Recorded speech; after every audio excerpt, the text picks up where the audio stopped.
Hola, sean todos bienvenidos a la tarde fin de semana de NTN 24, el canal de las Américas. Los saluda como siempre Carlos Eduardo Sánchez. Es un gusto poder acompañarlos. Recuerden que estamos en Twitter, estamos como @latarde NTN 24 y mi cuenta personal @CESánchezM. Comenzamos.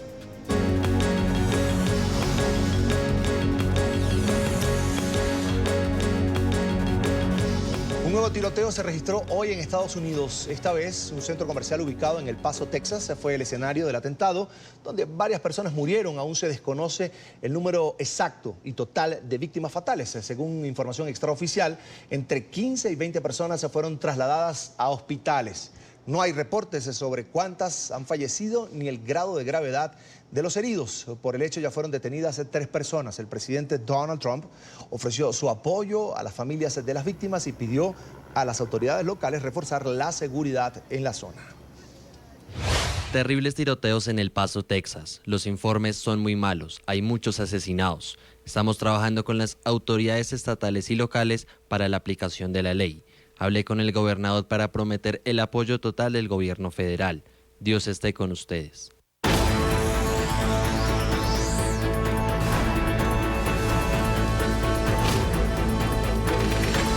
Puerto Rico tiene nuevo gobernador. El abogado Pedro Pierluisi tomó el mando de la isla luego de recibir el visto bueno de la Cámara Baja cuando faltaban solo horas para hacerse efectiva la renuncia de Ricardo Rosselló. Pierluisi, designado por su predecesor como secretario de Estado, respondió durante 1 hora preguntas de los periodistas tras juramentarse en el cargo. Dice que tiene un compromiso inquebrantable con el pueblo y afirma que su prioridad será restablecer el buen nombre de la isla ante la comunidad internacional. Restablecer el buen nombre del gobierno de Puerto Rico en general, ante las autoridades federales, ante el mundo entero. Luego de la crisis que hemos pasado, ya el gobernador renunció, ahora tienen un nuevo gobernador, reconozco que hay una controversia legal, pero para que eso no perdure, le estoy diciendo que el Senado tenga la oportunidad de pasar juicio sobre mi incumbencia. En referencia a los escándalos que terminaron con la salida de Rosselló, Pierluisi afirmó que velará porque no existan vicios procesales ni abusos de poder.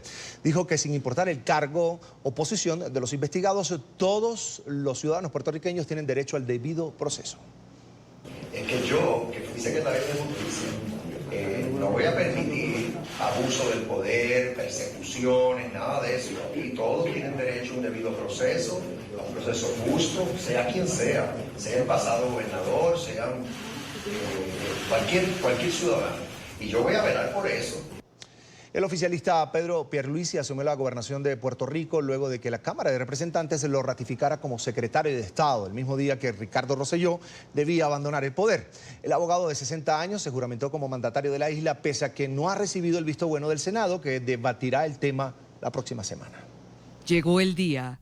Ricardo Rosselló abandonó su cargo como gobernador de Puerto Rico este viernes. Rosselló anunció su renuncia el miércoles pasado tras 3 semanas de intensas protestas, disturbios y una presión política sin precedente por un escándalo de corrupción y la revelación de un chat privado gubernamental soez, sexista y homofóbico.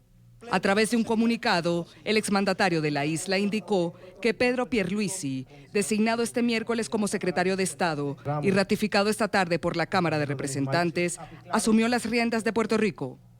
En una sesión extraordinaria llevada a cabo por la Cámara Baja, Pierluisi fue confirmado con 26 votos a favor, 21 en contra y una abstención. Se procederá de acuerdo con el Estado de Derecho vigente. Por lo tanto, de acuerdo con el artículo número 1 de la Ley número 7 del 24 de julio de 1952, según el manda el secretario de Estado Pedro Pierluisi, será juramentado como gobernador de Puerto Rico. La designación de Pierluisi ha dejado en evidencia fuertes contradicciones en la Constitución de la isla. Obviamente yo acepté la designación del gobernador en esta coyuntura histórica, con miras a que cuando el gobernador renuncie, o sea que efectiva su renuncia, yo pueda estar en posición de sustituirlo. Fue en ese contexto. Según la ley, para que el abogado de 60 años pudiera ser gobernador de la isla, también debía ser ratificado como secretario de Estado por el Senado, que convocó una sesión extraordinaria para el próximo miércoles. La votación que realizó la Cámara de Representantes sobre el nominado licenciado Pierluisi Urrutia merece total respeto de todos. Ahora pasa al Senado. Con el mayor sentido de responsabilidad lo atenderemos. El próximo miércoles el Pleno del Senado lo atenderá. Ese día quedará resuelto el asunto. Puerto Rico primero. Nadie tenga dudas. Sin embargo, Rosselló manifestó que en la misma Carta Magna se realizó una enmienda que dejaría sin efecto la confirmación por la Cámara Alta y que Pierluisi podía asumir la gobernación. La Ley 7 del 24 de julio de 1952, según enmendada, establece que no será necesario que el secretario de Estado haya sido confirmado para asumir la gobernación de manera permanente. Pierluisi, quien asesoró a la Junta de Control Fiscal impuesta por Washington, la cual controla las finanzas de la isla, aseguró que por haber tenido esta función no tendrá conflicto de intereses al asumir la gobernación. Porque el rol mío en el servicio público en esta ocasión no es de naturaleza legal, yo no voy a estar fungiendo como abogado, sino más bien es de naturaleza administrativa. Se abre un nuevo capítulo en la historia de Puerto Rico, que en los últimos días estuvo sumido en la peor crisis institucional de su historia reciente. Mi primer invitado de hoy es Armando Valdés, analista político. Bienvenido a la tarde fin de semana, es un gusto que nos acompañe. Buenas tardes. Es un gusto. Lo primero, ajustada al marco legal esta juramentación de Pedro Pierluisi como gobernador encargado de la isla. Genuinamente nadie en Puerto Rico sabe en este momento. La realidad es que hay unas lagunas en la Constitución. Por ejemplo, la Constitución establece que se pasa a la ley de sucesión, que entonces la ley de sucesión establece que sería la secretaria de Justicia la que le tocaría el cargo en caso de que hayan vacantes simultáneas en la gobernación y la Secretaría de Estado. Al momento de la renuncia de Ricardo Rosselló, él había nominado a Pedro Pierluisi como secretario de Estado durante un receso legislativo, lo cual le permitía jurar al cargo y tomar posesión efectivamente del cargo. Así que no habían dos vacantes en ese momento en la Secretaría de Estado y la Gobernación, y por tanto no se activa la ley que le daría entonces la próxima oportunidad para ser gobernadora a la Secretaria de Justicia. Así que hay una laguna ahí porque, por otro lado, constitucionalistas dicen que antes de suceder permanentemente a la gobernación debió haber sido confirmado por los dos cuerpos legislativos. La realidad es que eso no está establecido tan claramente en el texto de la Constitución, así que hay dudas y ya la alcaldesa de San Juan planteó que va a estar llevando un pleito a partir del lunes en el Tribunal Supremo de Puerto Rico y ahí es donde eventualmente todo esto se va a dilucidar.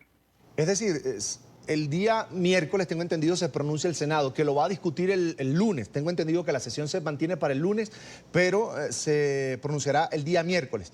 Si el Senado no lo ratifica... No, creo que adelantaron para el lunes. O sea, vamos a conocer la decisión del Senado el lunes.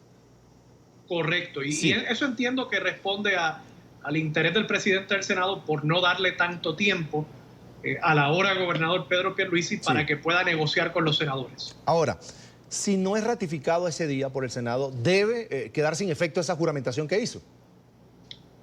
Bueno, y esto de nuevo es un poco complicado. Sí. El gobernador Pierluisi planteó en su conferencia de prensa ayer que él entendía que no era ya necesaria la ratificación del Senado, pero que se iba a someter para tratar de obtener esa legitimación por parte de la Cámara Alta de la legislatura de Puerto Rico. Y que si la legislatura, o en este caso el Senado, le votasen en contra del nombramiento, él estaría renunciando al cargo. Y entonces ahí sí, habiendo esas dos vacantes en la gobernación y en la Secretaría de Estado, la próxima gobernadora de Puerto Rico sería Wanda Vázquez. Ahora, en un escenario como ese, con Wanda Vázquez en la gobernación de Puerto Rico, en la gobernación de la isla, ¿cómo ve usted la estabilidad de la isla, tomando en cuenta que desde que se anunció la posibilidad de que ella podría asumir el cargo como gobernadora encargada, se agitó más la gente que estaba pidiendo precisamente la renuncia de Ricardo Rosselló, que de alguna manera presionó a que finalmente el mandatario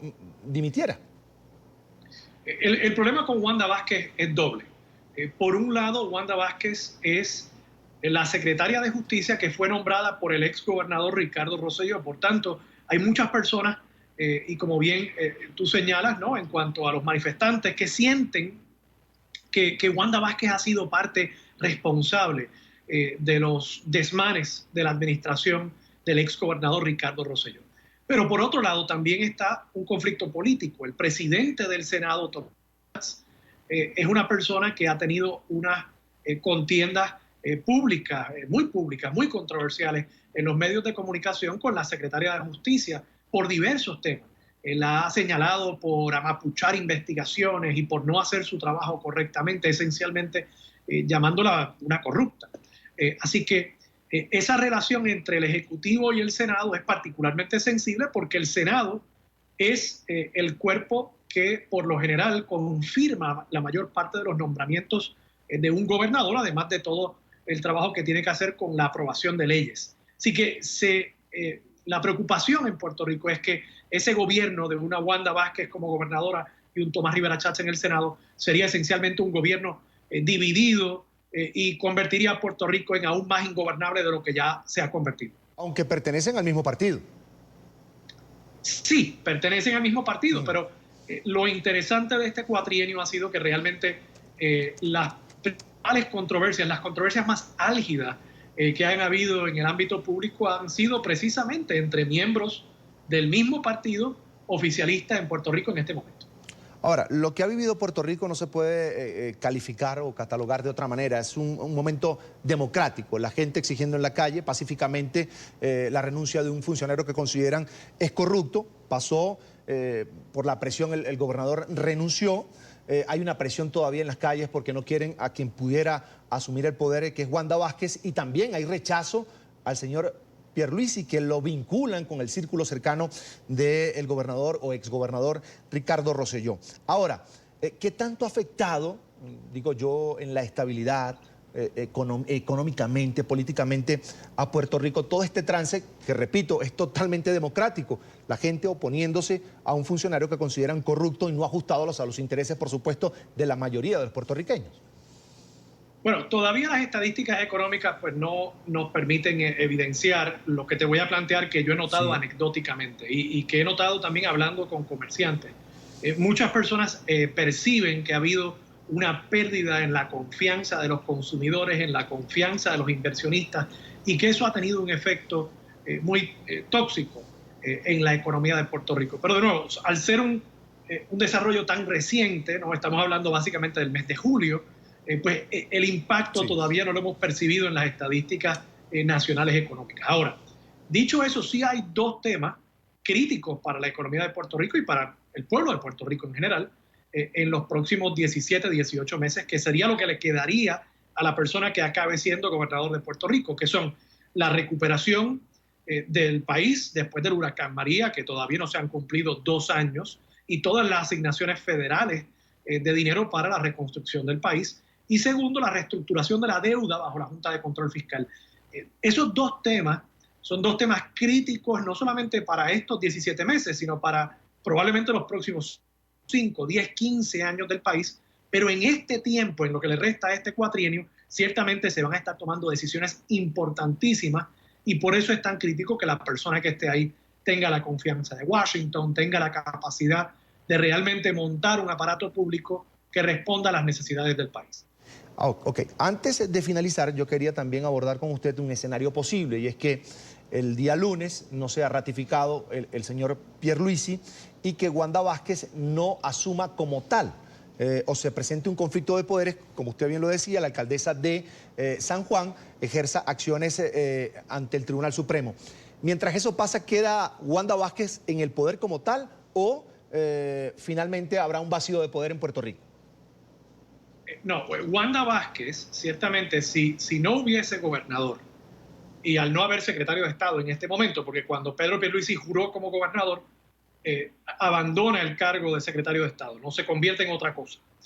Al haber esas vacantes simultáneas, no hay duda. En cuanto a esto, pues no es como te planteé al principio, que había unas lagunas en la Constitución y la ley. Ahí no habrían lagunas. Wanda Vázquez sería la gobernadora de Puerto Rico. Lo único que impediría que eso pasara es si Wanda Vázquez renunciara incluso a la Secretaría de Justicia, porque el cargo pasa automáticamente a ella. Y en ese caso, entonces, hay otro funcionario que es el secretario de Educación, Eligio Hernández, que sería gobernador. Pero en ambos casos, Wanda Vázquez o Eligio Hernández, la realidad es que la expectativa es que cualquiera de estas personas va a ser un gobernador transitorio, un gobernador que, aunque tendrían la capacidad legal para terminar el cuatrienio hasta diciembre del 2020, muy probablemente traten de buscar la manera de nombrar una persona en la Secretaría de Estado y entonces abandonar la gobernación. Eso, de nuevo, en el caso de que o el tribunal invalide la juramentación de Pierluisi o que el Senado rechace su nombramiento. Vamos a agradecer a Armando Valdés, analista político, nos acompañó desde San Juan de Puerto Rico. Le agradezco mucho que haya compartido estos minutos con nosotros aquí en la tarde, fin de semana. Fue un gusto. Gracias a ustedes. Bien, vamos a cambiar de tema. El próximo 7 de agosto, Iván Duque cumplirá su primer año como presidente de Colombia. Aunque su popularidad es baja, según las encuestas, el mandatario ha logrado sacar adelante al país en educación, economía y desarrollo. Vamos a revisar el informe que nos preparó nuestro periodista Julián Escuri. Este 7 de agosto, Iván Duque cumplirá su primer año al frente del gobierno colombiano. Según expertos, el jefe de Estado ha tenido logros importantes en materia de educación y desarrollo, pero también derrotas en temas clave, tanto políticos como económicos. La lucha contra el narcotráfico y la erradicación de cultivos de coca ha sido uno de los principales objetivos del mandatario tras su llegada a la Casa de Nariño. Hemos erradicado en lo que va corrido de nuestro gobierno más de 80.000 hectáreas. Luego de meses de protesta por parte de estudiantes de las universidades públicas del país por recursos económicos, el gobierno llegó a un acuerdo y asignó a este sector uno de los presupuestos más altos de la historia. Ha invertido más en educación en un año que el anterior gobierno en los 8 años. Según la encuesta empresarial realizada por nuestra cadena aliada Noticias RCN y el diario La República, la cual contó con la participación de 650 empresarios, las buenas notas a la gestión de Duque aún están pendientes. Apenas es aprobado con 3.2 en una escala de 5. Esto demuestra que la economía naranja, uno de los pilares de la propuesta de campaña del presidente, no ha logrado aterrizar en el país. Aquí no se puede perseguir a ese emprendedor, aquí no se puede perseguir a ese empresario que está tratando de generar empleo. Aquí al que hay que perseguir es al bandido. Por otro lado, la consulta anticorrupción que se hundió en la legislatura pasada, la muerte de 486 líderes sociales entre el 1 de enero de 2016 y el 28 de febrero de 2019, esto según cifras de Defensoría del Pueblo, y el actuar del mandatario frente al proceso de paz han generado una lucha entre oposición y gobierno. Ha sido un año en el cual el gobierno ha intentado por múltiples vías debilitar el proceso de paz. Incluso la mayoría de líderes de la oposición cree que el balance del primer año del gobierno de Duque es completamente negativo. No tengo nada que rescatarle por el momento. Creo que ha sido muchas malas cosas malas. No veo, digamos, una agenda que nos permita decir que hay una posibilidad seria de crear un consenso nacional. Según analistas políticos, la popularidad del presidente es baja. ¿Pero qué piensan los colombianos? Pues siento que el primer año fue bastante difícil porque pues no contaba con las mayorías en el Congreso. Planteó en un momento que el país iba a ser libre de corrupción, que se iban a mejorar las EPS, que la educación iba a ser mejor, pero pues realmente no se ha cumplido la mayoría.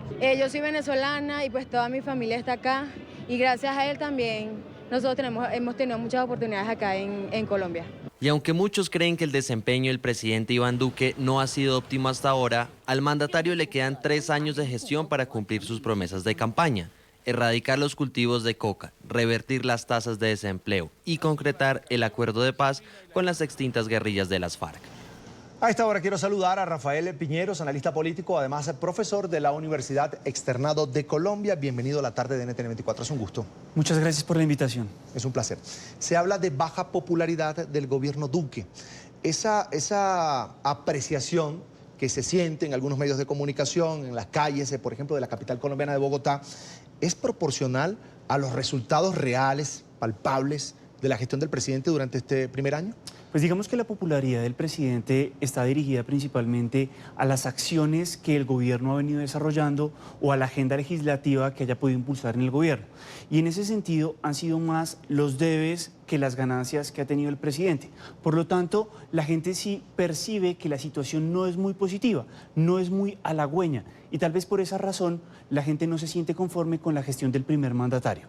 Hay sectores, como lo mostraba el informe preparado, que digamos que repuntan bastante bien en términos generales, pero hay otros en los cuales hay importantes desafíos en materia de seguridad y orden público, en materia de infraestructura, las obras de 4G, no solo por el retraso en la entrega de las mismas, sino también por los problemas de corrupción que ha habido con algunas de ellas, en minas y energía, especialmente el tema del fracking o de la conservación medioambiental sigue siendo un debate muy álgido entre defensores del medio ambiente por un lado y la necesidad de ampliar la base de explotación de recursos naturales que tiene el país. Entonces, digamos que esos hechos han hecho que este primer año o el 25% del mandato de Iván Duque sea un mandato que ha dejado algunos sinsabores.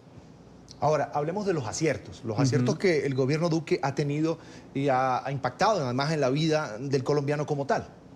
Bueno, aún para los más escépticos, el manejo que le dio al paro educativo de finales del año 2018, creo que fue un elemento muy positivo y la gente observaba cómo un presidente recién llegado recibía un paro muy fuerte por parte de los estudiantes. Eso no quiere decir que en este segundo año no vaya a tener desafíos importantes. Tiene que hacer la reforma a la Ley General de Educación y a la Ley de Financiamiento de Educación Pública. Es cierto que el presidente ha dado importantes recursos al sector, pero también es cierto que este año se esperan reformas no solo en el sector educativo, sino en otros que van a ser bastante problemáticos, entre ellos la reforma a las pensiones. En economía, por ejemplo, ¿cómo ves el gobierno? Yo creo que fue importante un hecho también notorio y fue la concertación del salario mínimo legal para este año. Fue un logro de la ministra Alicia Arango, pero sin duda alguna, si usted observa el comportamiento macroeconómico, Colombia está relativamente bien respecto a otros países de la región.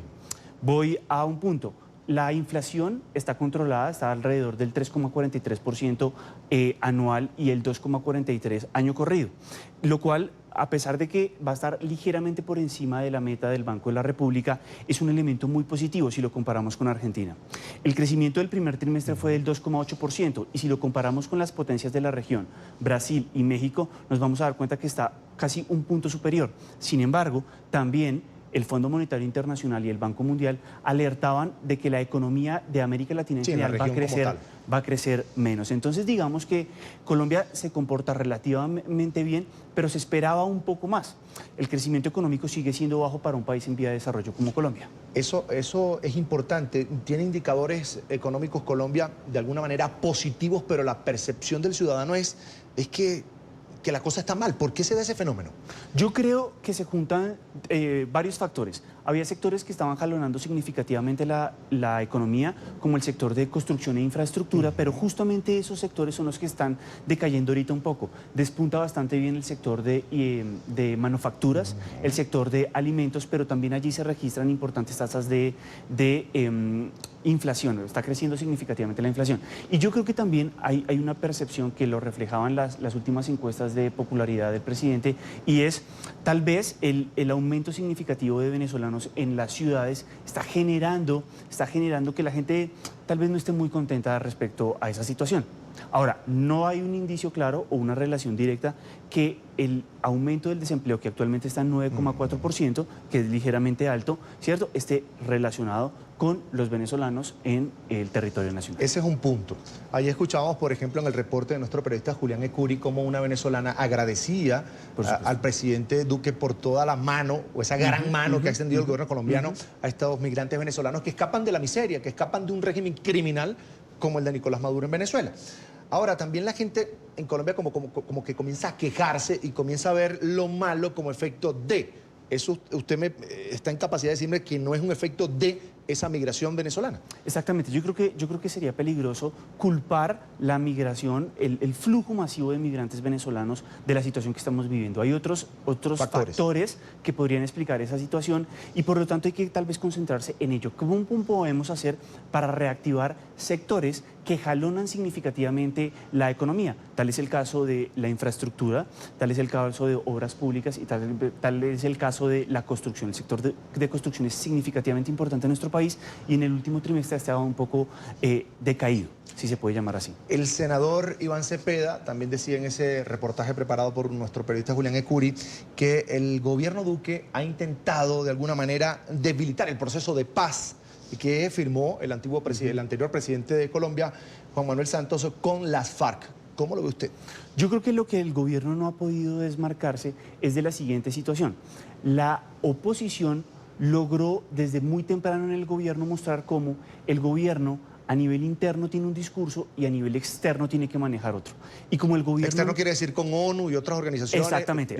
Y aliados internacionales. Exactamente. Entonces, en ese sentido, yo creo que el gobierno Duque lo que tendría que hacer es tener un poco más de coherencia en el sentido de hay dificultades, pero lo estamos haciendo tanto a nivel interno como a nivel externo. Yo creo que la oposición y los sectores más defensores del acuerdo de paz tal cual como está, esperan que el gobierno tenga un mayor impulso en materia de reinserción de miembros de las FARC. Pero ese proceso no se ha paralizado. Proceso de reinserción. No, sigue andando. De hecho, ONU dice que el gobierno ha cumplido con ese pacto. Claro, pero se esperan más recursos y se esperan más resultados, especialmente en un tema delicado, y es el orden público, la seguridad de los reinsertados. Yo creo que la seguridad en los sitios de concentración de los exmiembros FARC, ahí hay un desafío importante en el cual el gobierno debe mejorar significativamente. Señor Piñeros, ¿cuál ha sido el impacto, por ejemplo, del nacimiento de las disidencias de FARC, aquellos guerrilleros de FARC que no estuvieron en el proceso de paz y que siguen delinquiendo, probablemente desde territorio venezolano? No hay un proceso de paz en el cual no haya habido elementos que salen, digamos, del proceso de paz. ¿Sí me hago entender? Es decir, siempre ha habido desertores del proceso de paz. Eso ha pasado en Centroamérica, ha pasado en África, ha pasado en distintas regiones que han vivido un proceso de paz. Se espera que el grueso de los excombatientes se mantenga. Y ahí el gobierno podría presionar justamente ¿a quién? Al partido FARC. Oiga, acuérdese de sus desmovilizados. Oiga, acuérdese de sus excombatientes, y usted tiene que asegurarnos que ellos van a estar dentro de este proceso. Las críticas, por ejemplo, del gobierno Duque, del propio presidente Iván Duque, presidente de Colombia, a la Justicia Especial para la Paz, ¿son justas? ¿Están acordes a la realidad de Colombia? Hay un hecho muy importante. Hubo un giro significativo ideológico en Colombia como lo ha habido en América Latina, pero nosotros tenemos un presidente que respeta tanto al Congreso de la República en sus decisiones buenas o malas, y ha también respetado los fallos de la Corte Constitucional y de otros altos tribunales en el país, con reticencias, con críticas naturales, pero ha sido un presidente en términos generales muy respetuoso, y eso es positivo. Respetuoso de la democracia. De la democracia, por supuesto, de las instituciones, y eso yo creo que es un elemento positivo.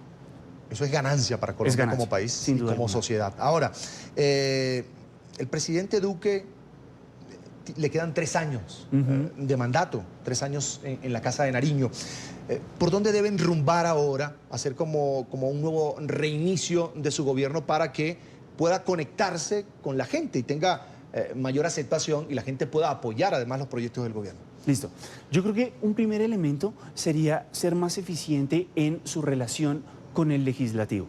El presidente tuvo un acierto que se le convierte en un talón de Aquiles, y es: vamos a plantear una nueva relación con el Congreso a partir de no dar dávidas o ventajas a los congresistas. Pero eso ha hecho que la agenda, mermelada. Sí, pero eso ha hecho que la agenda legislativa sea un poco lenta. Entonces ahí tiene que encontrar un mejor balance. El presidente tiene que estar dispuesto a negociar un poco más con partidos o con movimientos que son independientes o de la oposición. Escuchar a la oposición puede ser positivo, porque al mismo tiempo la oposición puede ser constructiva a la hora de generar políticas que sirvan, ¿para qué? Para generar más empleo, para generar dinamismo en materia de crecimiento económico. Ese es uno.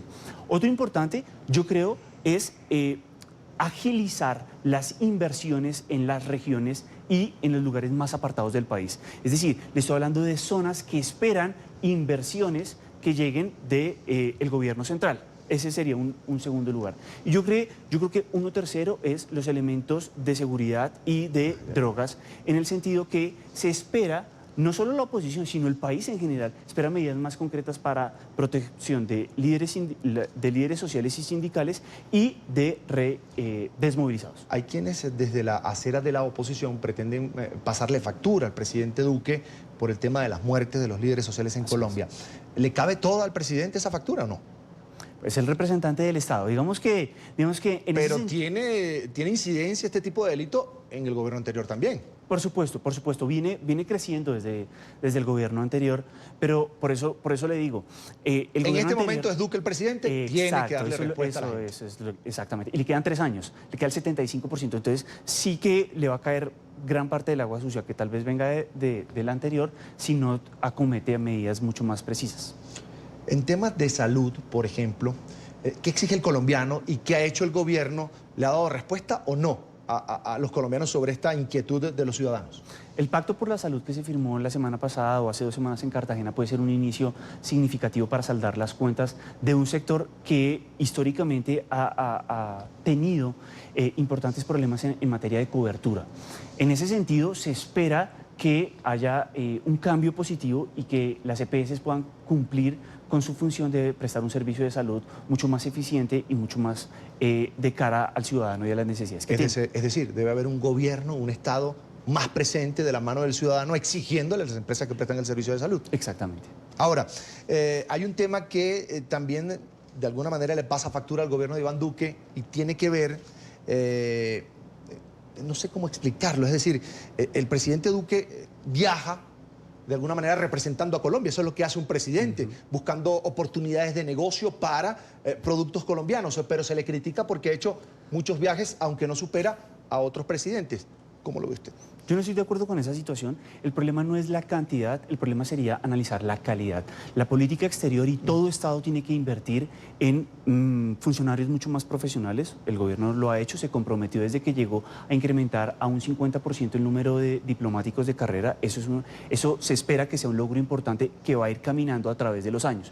Que haya salido 10, 12, 18 o 24, yo creo que no es el punto. El punto es que lo que también se observa es una reducción de la agenda que el presidente maneja. El presidente ha tenido que salir a defender la implementación de los acuerdos de paz. No ha podido salir a abrir, a negociar. El presidente también estuvo con China en eso sí. Sí, estuvo con China en eso. Pero digamos que desde un primer momento el gobierno dijo, no vamos a firmar más acuerdos de libre comercio.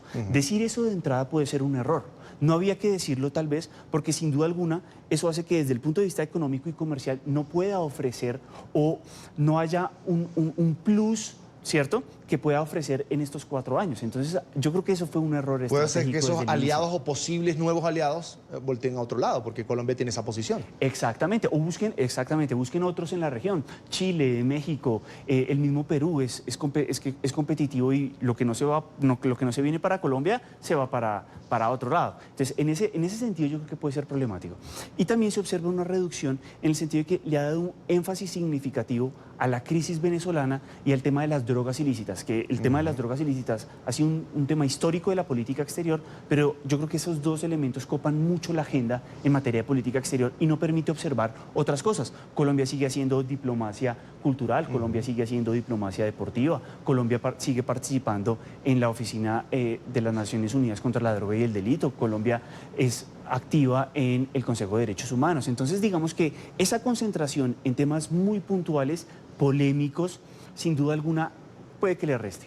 Bien, vamos a agradecer a Rafael Piñeros, es analista político, profesor de la Universidad Externado de Colombia, por haber compartido con nosotros estos minutos aquí en la tarde, fin de semana, y por supuesto esperar esta nueva etapa de alguna manera a partir del 7 de agosto, el segundo periodo o el segundo año de gobierno del presidente Iván Duque, con resultados, porque al fin y al cabo lo que vale al final es el resultado palpable y cuantificable como tal. Por supuesto, muchas gracias por la invitación. Es un gusto. Un abrazo. Estamos de vuelta con más de la tarde fin de semana. La Unión Americana de Libertades Civiles denunció esta semana que al menos 900 niños migrantes fueron separados de sus familias en la frontera entre Estados Unidos y México.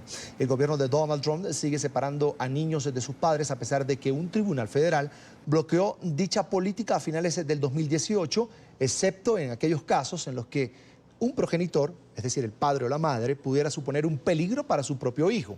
La interposición de la ACLU menciona que el gobierno está acusando a padres de delitos menores como infracciones de tránsito o negligencia para seguir separando a las familias justo en la frontera de los Estados Unidos con México, es decir, la frontera sur.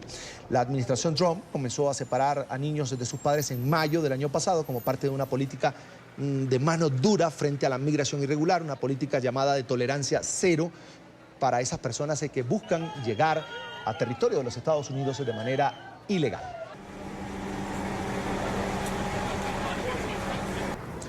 Quiero saludar a esta hora a Gretchen Kudner, es la directora del Instituto para las Mujeres en la Migración. Allí la veo en pantalla. Bienvenida a NTN 24. Muchas gracias. Lo primero, ¿por qué, pese a una orden emitida por un juez, la administración Trump sigue separando familias?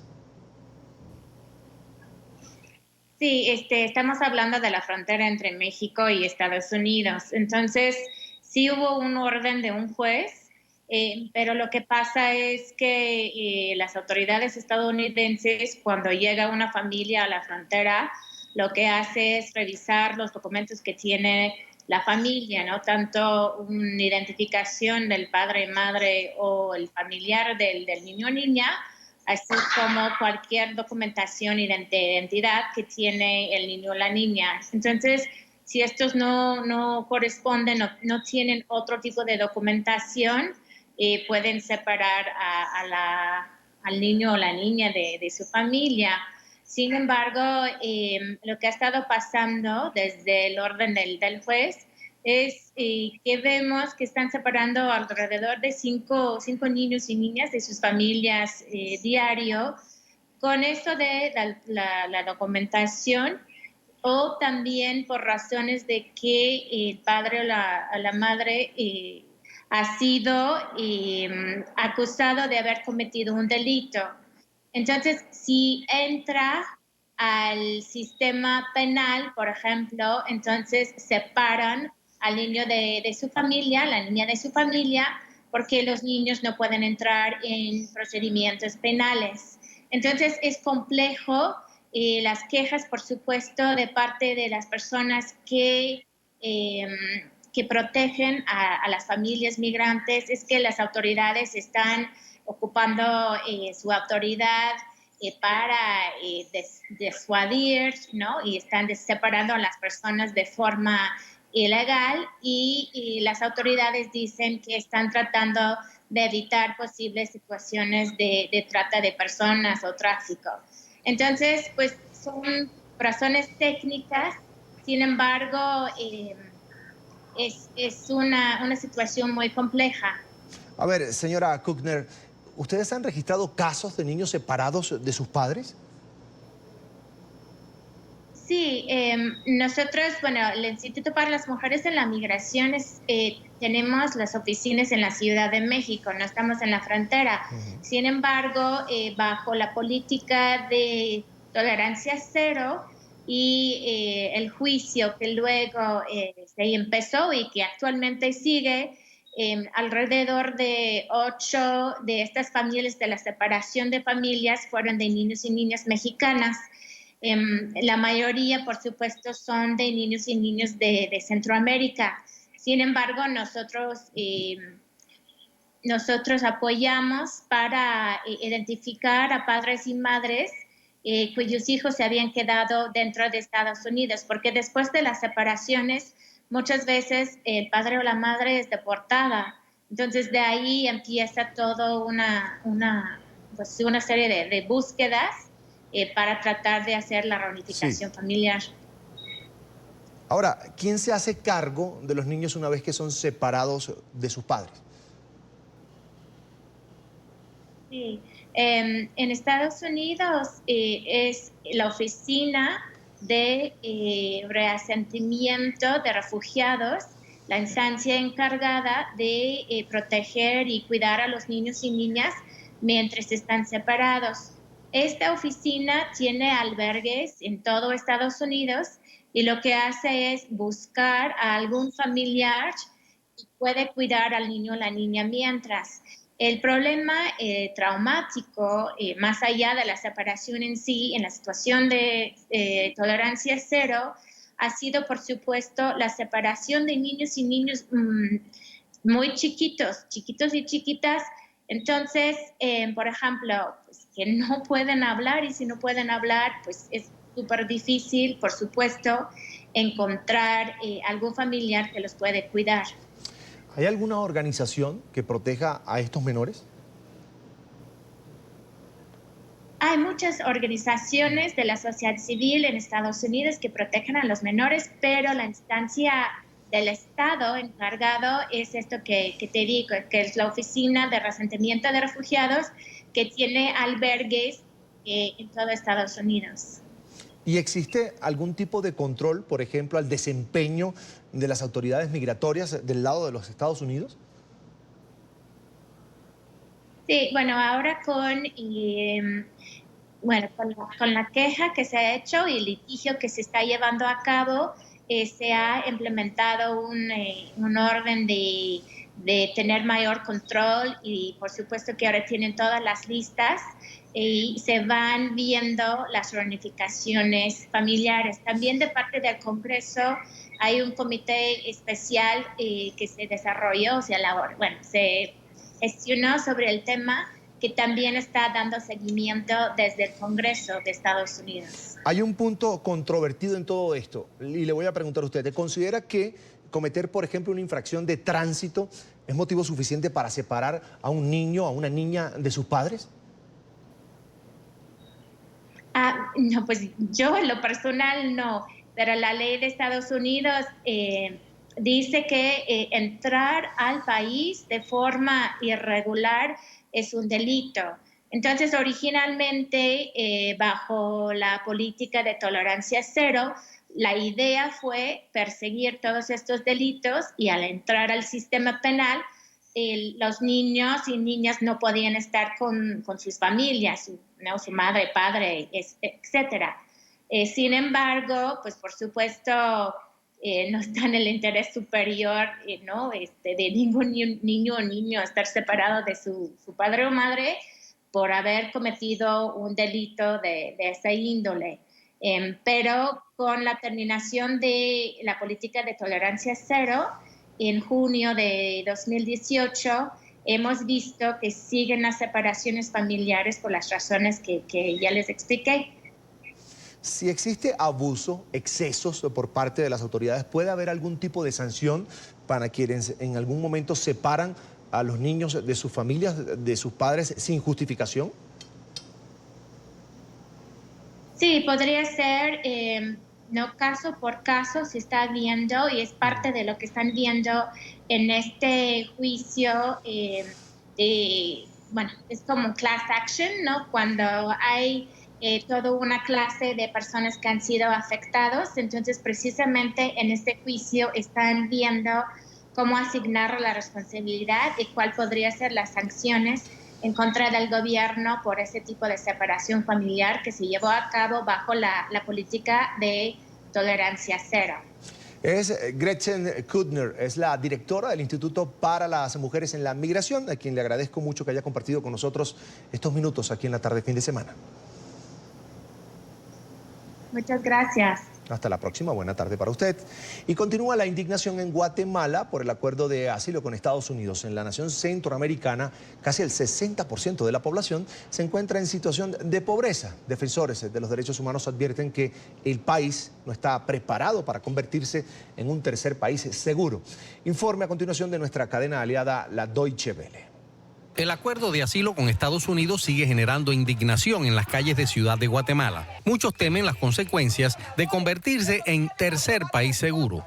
Y entonces nos vamos a enfrentar entre pobres, nos vamos a enfrentar entre gente empobrecida. Nosotros somos un pueblo solidario. Y es que de los 16 millones de personas que viven en Guatemala, casi el 60% se encuentra en situación de pobreza. El compromiso de acoger refugiados para frenar el flujo migratorio hacia Estados Unidos se convierte, pues, en una tarea casi imposible. Así lo ve Jordan Rojas, procurador de los derechos humanos de Guatemala. Lamentablemente, Guatemala no cumple las condiciones para ser un tercer país seguro, ya que ha sido muy frágil el apoyo social que recibimos los habitantes de Guatemala, el acceso a la salud, educación pública, la vivienda. Rojas ha pedido 2 acciones de amparo ante el Tribunal Constitucional, uno de ellos para evitar que surta efecto el acuerdo firmado en la Casa Blanca. El defensor del pueblo de Guatemala exige además la renuncia del ministro del Interior, Enrique Degenhardt. Las cifras del Alto Comisionado de las Naciones Unidas para Refugiados son contundentes. En Guatemala viven poco más de 600 refugiados, la mayoría de ellos de El Salvador, Nicaragua y Honduras. Los cerca de 100.000 migrantes que entran en sus fronteras anualmente lo consideran meramente un país de tránsito. Y de hecho, Guatemala es en sí un país de emigrantes. El tercero del mundo, cuyos ciudadanos solicitaron asilo en Estados Unidos, detrás de México y El Salvador.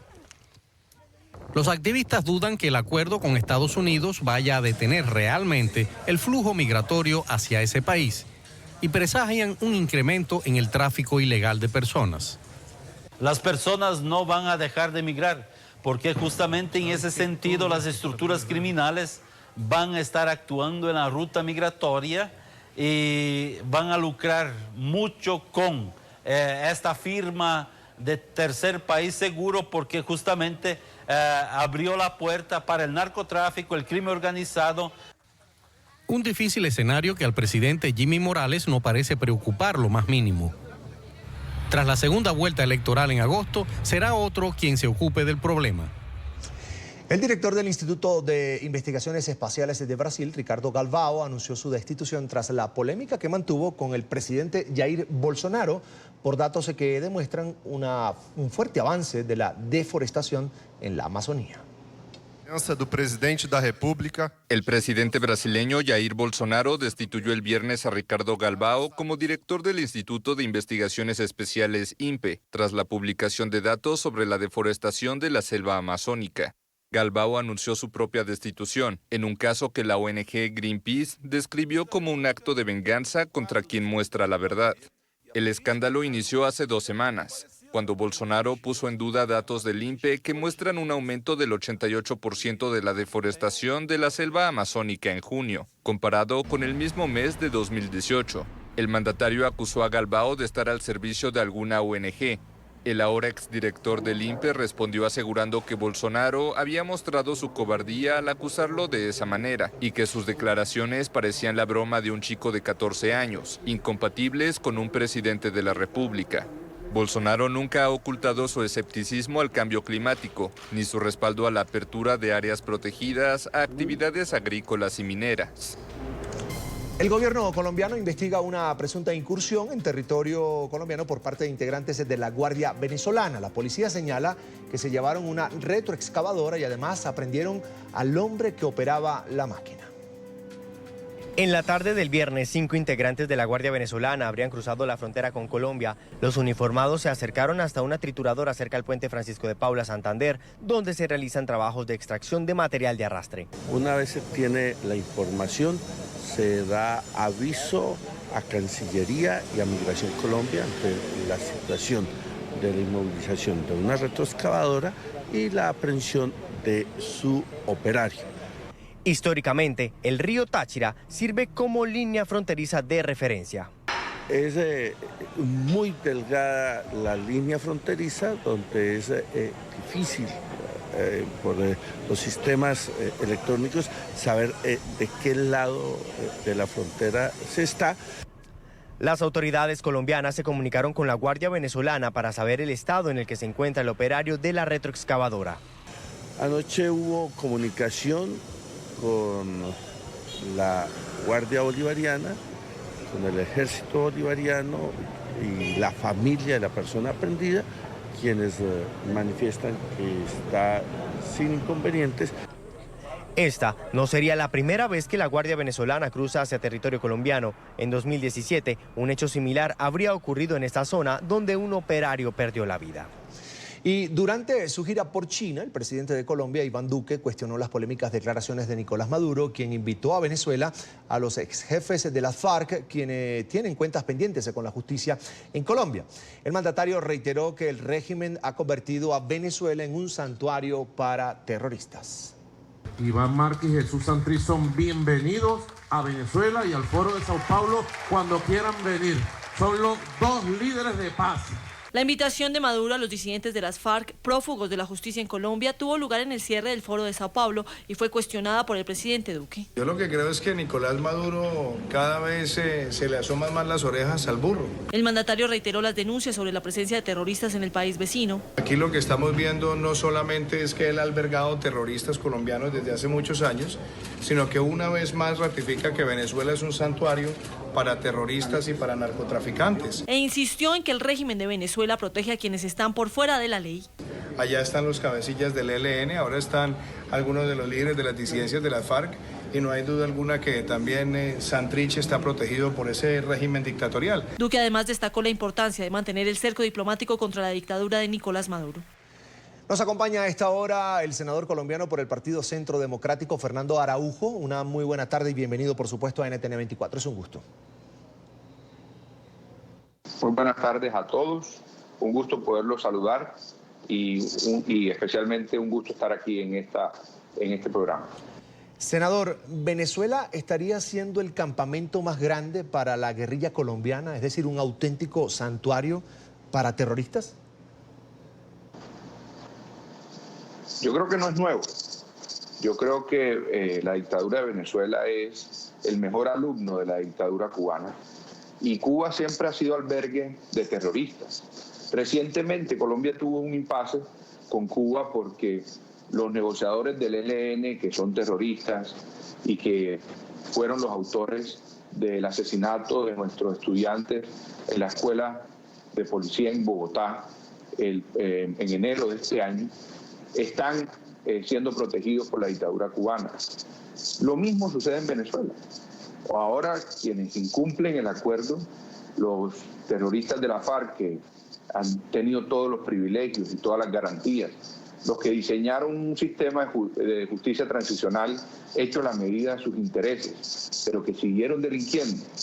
Esas personas que inclusive fueron capturados en flagrancia, negociando 10 toneladas de cocaína, ahora cuando saben que es inminente una captura, se fugan y se refugian en Cuba o en Venezuela, y en Venezuela, mejor dicho.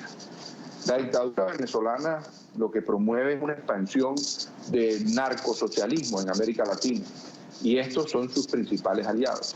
En Colombia hay unos partidos políticos como el de la FARC que abiertamente defienden a la dictadura venezolana y a la dictadura cubana y que abiertamente defienden una ideología fracasada que es el narcosocialismo que imponen desde Venezuela. Sin embargo, también hay en Colombia otros partidos que guardan prudencia, que se disfrazan de ovejas democráticas, pero que en realidad promueven, el mismo socialismo y que incluso, aún hoy, en la página web del Foro de Sao Paulo, ese foro que promueve el comunismo en América Latina, ellos aparecen allí. Senador, ¿qué estarían haciendo, por ejemplo, Santrich y Márquez en Venezuela? Porque es la denuncia que viene de Colombia.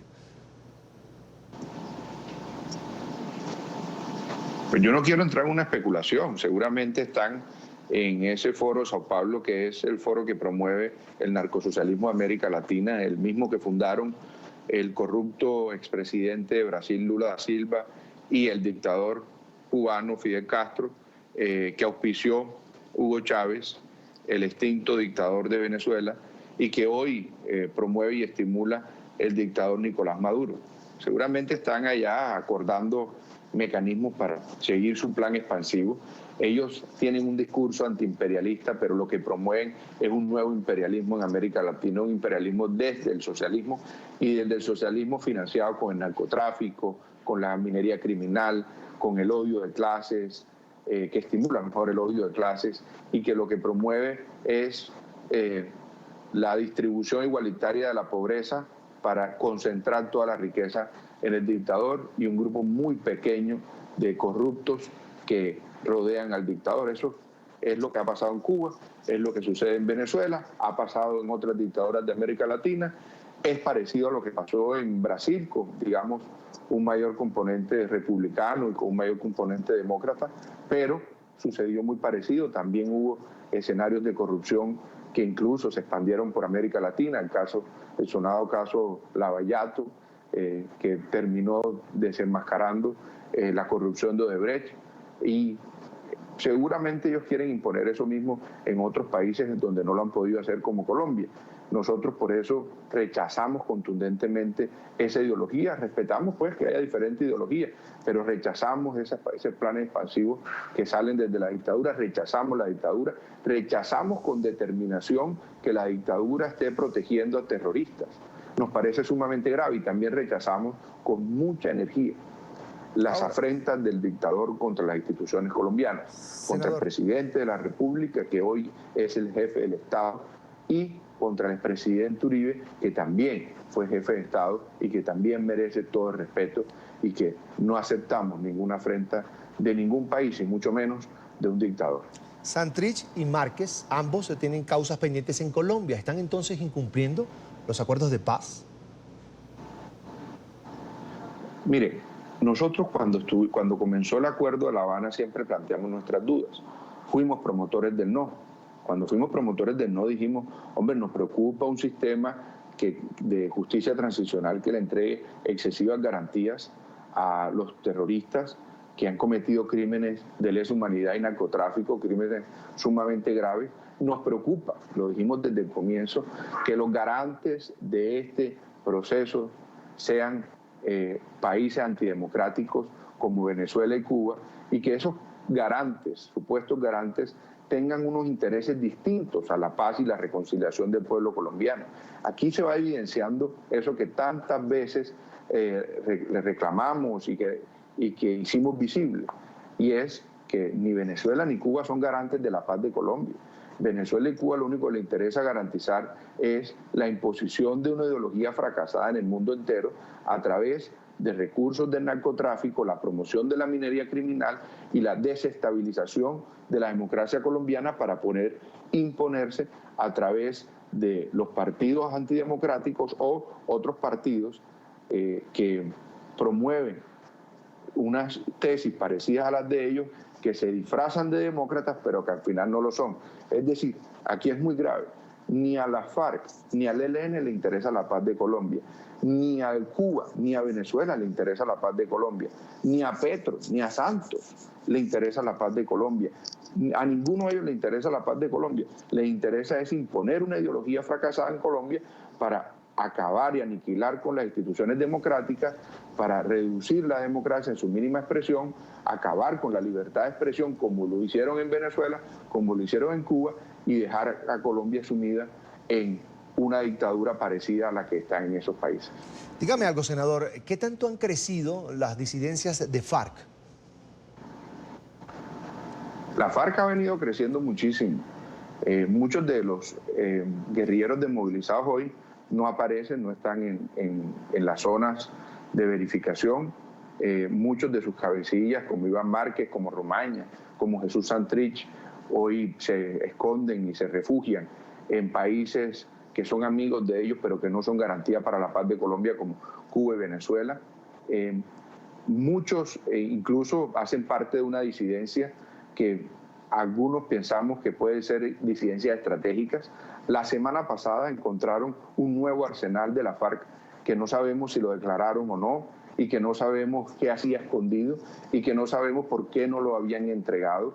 La FARC anunciaron entrega de bienes por alrededor de $1 billón y no han entregado ni siquiera el 10% de esos bienes, no han reparado a las víctimas. La FARC no han cumplido con contar la verdad, no han cumplido con reparación de las víctimas, no han cumplido con nada de lo que se pactó en ese acuerdo, pero sí exigen del Estado curules en el Congreso sin necesidad de votos, protección del Estado que el Estado le está brindando, le exigen recursos para realizar campañas políticas en estas elecciones que se van a realizar en octubre, que son las elecciones regionales en Colombia. La FARC están llevando candidaturas en diferentes municipios y en diferentes regiones del país, y la realidad es que ellos no le están cumpliendo a Colombia. Tuvieron un acuerdo que les da mayores concesiones que la que le da a las víctimas, y por el contrario, ellos son quienes la incumplen. Ahora, fíjese lo que dijo Maduro, que Santrich y Márquez son hombres de paz. Y le pregunto a usted, ¿qué acciones, por ejemplo, debería tomar la comunidad internacional frente a esta posición del régimen de Venezuela? No, de ninguna manera son hombres de paz. Todo lo contrario, han estimulado la violencia, son los que promueven el narcotráfico. El ELN tiene unas concesiones entregadas por la dictadura venezolana para la explotación minera. En Colombia también realizan una minería que es criminal con niños, que abusa de los niños, abusan de las mujeres y por supuesto afectan medio ambiente. Siguen creciendo en sus cultivos ilícitos a pesar del esfuerzo del presidente Iván Duque para evitar que eso siga sucediendo, pero con muchas dificultades por los obstáculos legales que le impone la Corte Constitucional al presidente Duque. Afortunadamente ya hoy el crecimiento o los nuevos cultivos están siendo compensados con la erradicación y el esfuerzo que se está haciendo de erradicación del gobierno del presidente Duque, pero tengo que decir, ni Iván Márquez, ni Romaña, ni Jesús Santrich son hombres de paz, son todo lo contrario, son terroristas, absolutamente son terroristas y narcotraficantes.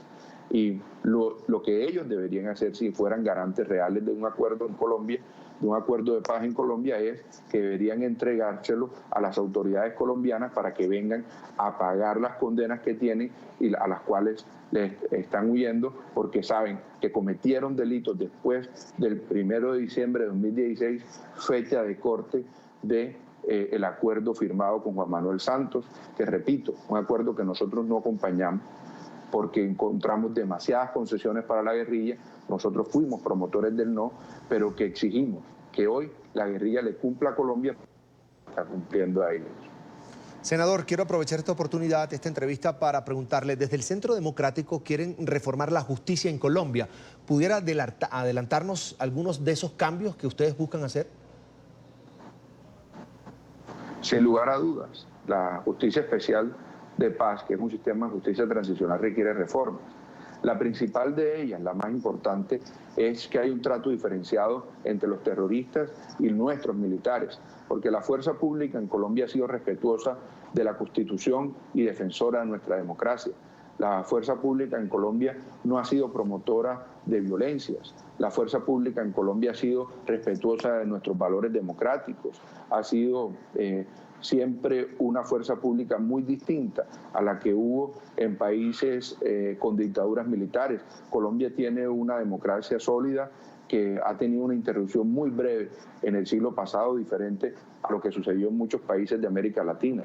Por lo tanto, nuestra fuerza pública no es equiparable al terrorismo. Por supuesto, ha habido miembros de la fuerza pública que han cometido errores, que han cometido abusos, y nosotros en ninguna forma pedimos impunidad para ellos.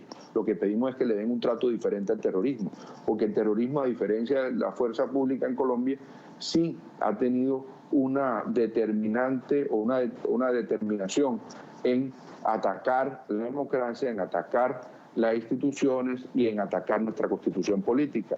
Por supuesto, esos son dos razones de fondo y por eso estamos promoviendo hoy una sala especial para nuestros militares, no que sea de impunidad como lo han querido hacer ver, sino que sea de garantía con magistrados diferentes, porque los magistrados actuales, muchos de esos magistrados actuales hoy no le dan garantía a nuestros miembros de la fuerza pública. Es Fernando Araujo, senador colombiano por el Partido Centro Democrático, a quien le agradezco que haya compartido con nosotros estos minutos aquí en la tarde, fin de semana en NTN 24. Será hasta la próxima. No, muchas gracias a ti, gracias por la invitación, un saludo muy especial a todos los oyentes.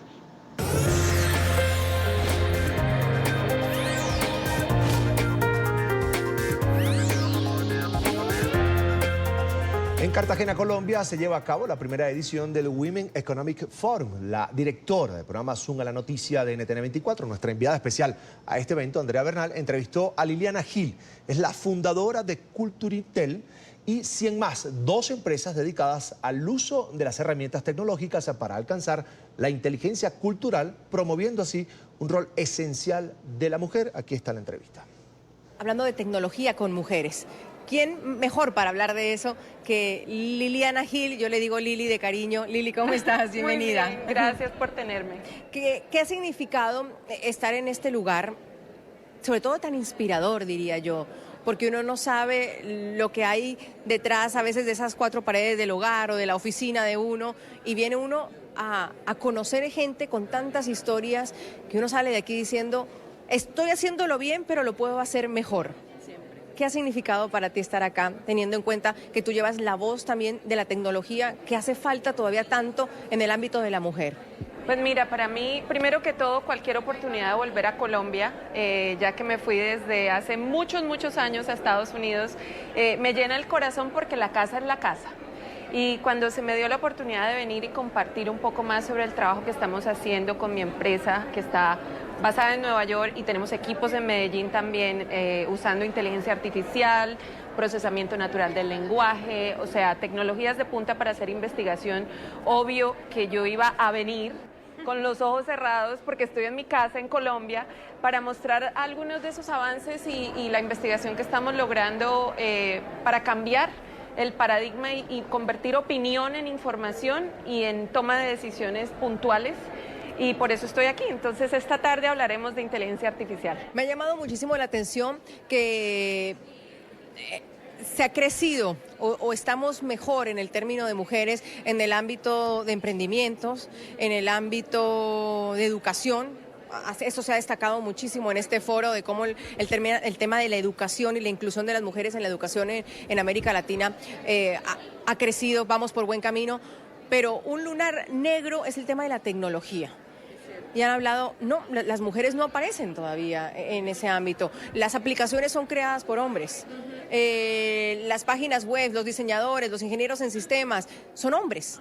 Y son los trabajos que más oferta tienen hoy por hoy, pero donde las mujeres no estamos o no hemos sido capacitados, no estamos estudiando eso. ¿Qué te preocupa de ese ámbito? Mira, me preocupa que nuestro superpoder como mujeres, que se ha comprobado que somos excelentes como líderes, como colaboradoras, como cuerpos empáticos que unen compañías y generan unión, que cuando la tecnología se está volviendo el eje de la economía y de verdad que es el perfil de los trabajos del futuro, si nosotras no nos actualizamos y le perdemos el miedo a lo que significa la tecnología, nos vamos a expirar como talento de futuro. Y entonces esa gran ventaja emocional que tenemos con ese tipo de inteligencia no la aprovechamos porque tal vez se intimidan. Muchas veces las chicas jóvenes piensan que hay que ser ingenieras para ser una tecnóloga. Yo estudié finanzas y soy la fundadora de una empresa de inteligencia artificial. La tecnología no es tanto el saber codificar, sino saber qué hacer con las herramientas de punta para tomar mejores decisiones.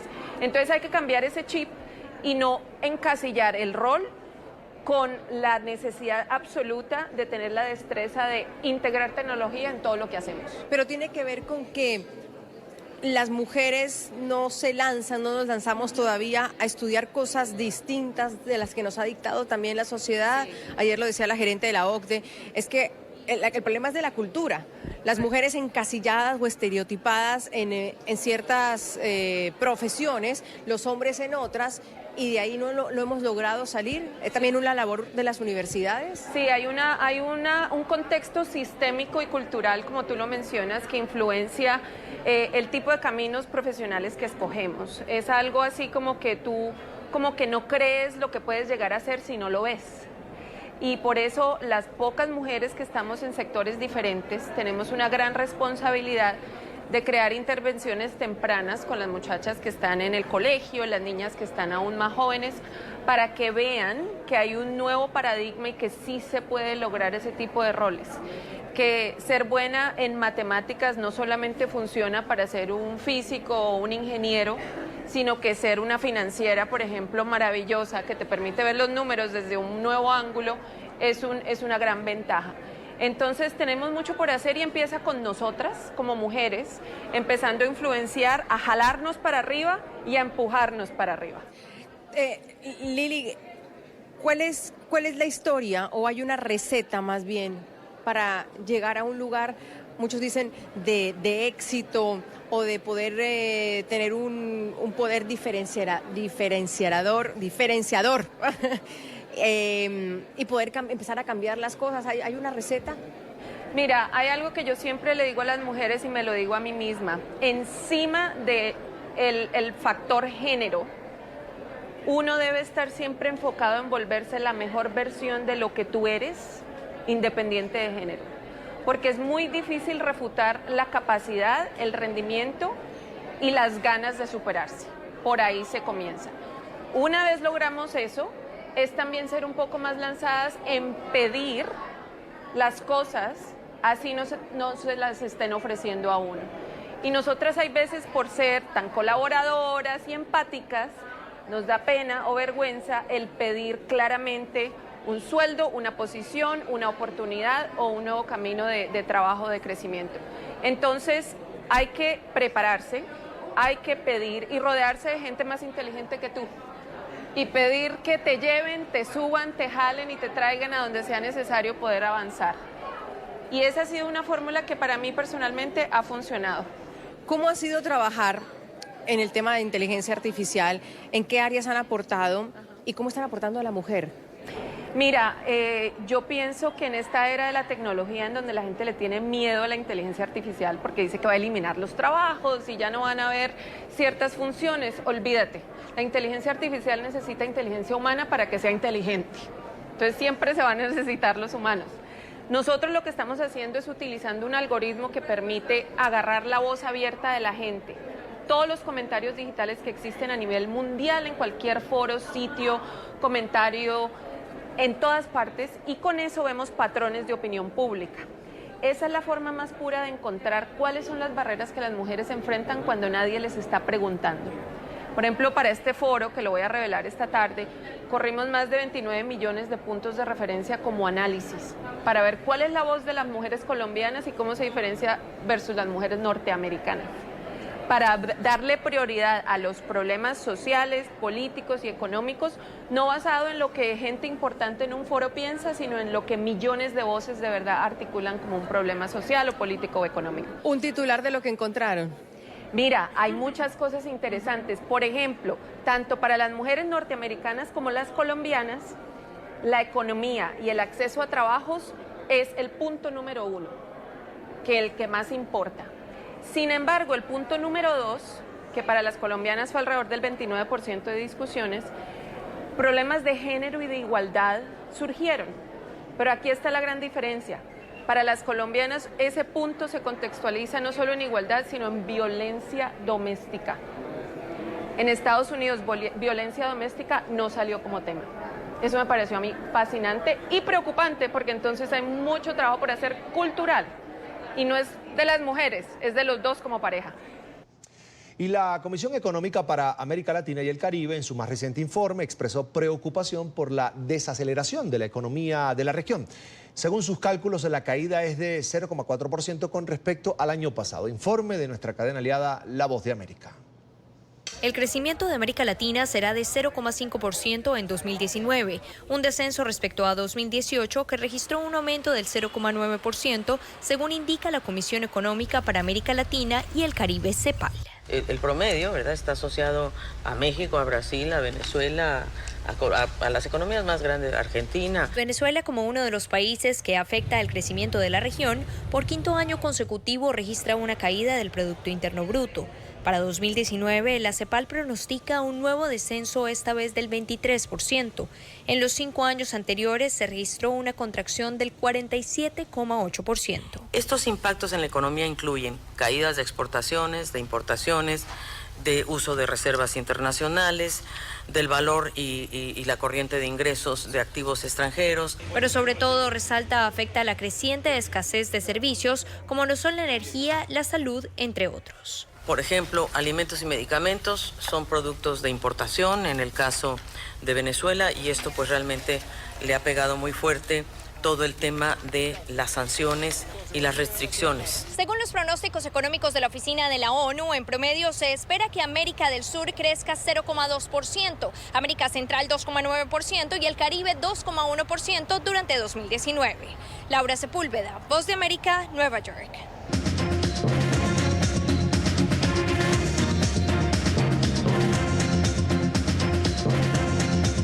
Revisamos otras noticias del mundo. Hoy comenzamos en Rusia, donde una nueva jornada de manifestaciones terminó con numerosas detenciones.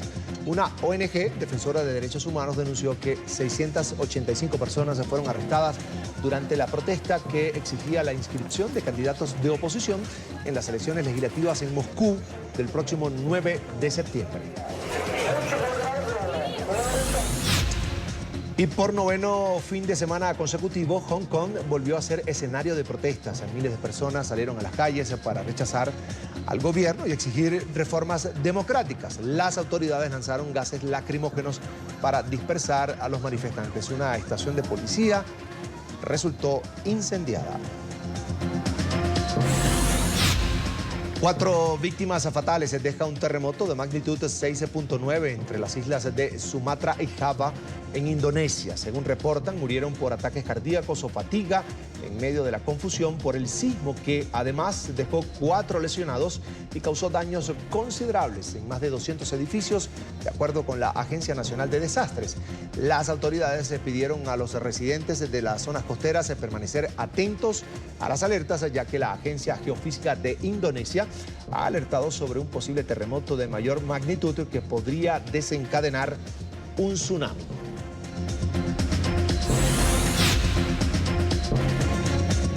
Una cámara de seguridad en un centro comercial de Bangkok registró el momento en el que ocurrió una de las 6 explosiones que se produjeron este viernes en la capital tailandesa. En el video se ve el estallido. Para el momento de la detonación no se encontraba ninguna persona dentro de la tienda. Al menos 3 personas resultaron heridas. La policía logró desactivar una 7ª bomba que no había sido detonada. Los atentados ocurrieron en medio de la celebración de la cumbre de la Asociación de Naciones del Sudeste Asiático, a la que asiste el jefe de la diplomacia estadounidense, Mike Pompeo. Y el tifón Wipa causa estragos a su paso por el sur de China. La tormenta y los intensos vientos arrastraron motocicletas, también reportaron caídas de árboles que ocasionaron la interrupción del tránsito por algunas horas. El Departamento de Seguridad Pública reforzó su monitoreo para advertir a los conductores sobre posibles peligros en la zona y tomó medidas de control para sortear los contratiempos generados por el 7º tifón registrado este año. Un tesoro natural de la humanidad está bajo grave amenaza. La paradisíaca isla Henderson en el Pacífico está invadida por plástico. Se encuentra entre Nueva Zelanda y Perú. Hasta ahí ya han llegado en los últimos años toneladas de desechos de todas partes del planeta. La isla Henderson en el Pacífico era considerada un paraíso. En 1988 fue inscrita en la lista del Patrimonio Mundial por su ecología casi intacta. Pero aunque sigue siendo un lugar aislado, hoy reúne una de las mayores concentraciones de desechos plásticos del mundo. La isla se encuentra a medio camino entre Nueva Zelanda y Perú. Está situada justo en el vórtice subtropical del Pacífico Sur, un gigantesco remolino oceánico que desciende desde la costa de Australia para subir hacia Sudamérica. Este remolino lleva hasta el atolón nutrientes que contribuyen a la proliferación de una rica fauna marina y de colonias de pájaros. Y desde hace años también arrastra continuamente grandes cantidades de plástico. Un grupo de investigadores que llegó el mes pasado a la isla relató que encontró residuos procedentes de casi todas partes. El problema se agrava porque las olas contribuyeron a reducir a la mitad los residuos en forma de un polvo muy fino, casi invisible. Eso lo vuelve muy difícil de recoger y muy fácil de ser ingerido por los pájaros o las tortugas. Los investigadores preparan nuevas expediciones a Henderson para el año próximo. No obstante, advierten que limpiar las playas no es una solución a largo plazo. Aseguran que la clave es hacer todo lo posible para evitar que siga llegando plástico.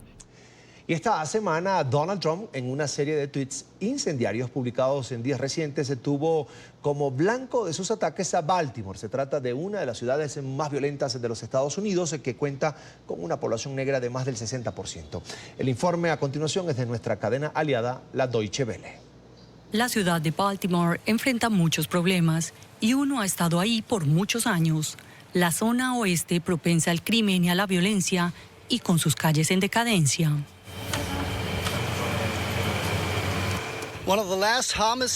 Uno de los últimos homicidios ocurrió hace unos días. Con más de 300 homicidios el año pasado, no hay duda de que Baltimore es una de las ciudades más violentas del país. Pero eso permite calificarla como un lugar infestado de ratas, como dice Donald Trump. Una serie de tuits incendiarios del presidente tiene a la ciudad como blanco de sus ataques. un lugar muy peligroso e inmundo, la peor de los Estados Unidos. A ningún ser humano le gustaría vivir ahí. President Trump's statements are wrong. Las declaraciones del presidente Trump son equivocadas, son un ataque político que muestra una falta de comprensión de la dinámica del crimen en Baltimore. Con una población negra de más de un 60%, muchos se sienten insultados por la retórica del presidente, otros dicen que es verdad lo que dice. Tiene razón en algo, pero si nunca ha estado aquí, no puede lanzar sus diatribas en contra, sobre todo si no ayudas a la ciudad. Tiene razón en lo que dice, pero se trata del modo de hacerlo. Es Donald Trump, él es así. Creo que la gente tiene toda la razón en sentirse insultada. Él no tiene idea de lo que está hablando, pero al parecer ese es el caso con todo. Con sus ataques, Trump está arremetiendo contra uno de sus principales críticos, el demócrata Elijah Cummings, que representa a una parte de Baltimore en la Cámara de Representantes. El concejal de la ciudad, Leon Pinkett, dice que los ataques de Trump van más allá de cualquier legítima estrategia de confrontación política. Congressman Cummings has been doing an exceptional job as he chairs the oversight. Cummings ha estado haciendo un trabajo excepcional presidiendo el Comité de Supervisión y Reforma de la Cámara, que echa luz sobre cuestiones sobre las que el presidente es directamente responsable. Hablamos de nuestra política de fronteras, hablamos del trato a inmigrantes. When we talk about our border policy, when we talk about the treatment of immigrants. Buenas razones para que el presidente apuntara su artillería contra Cummings y su distrito electoral, aunque no mejore la situación de un sitio que ya tiene suficientes problemas con los que lidiar.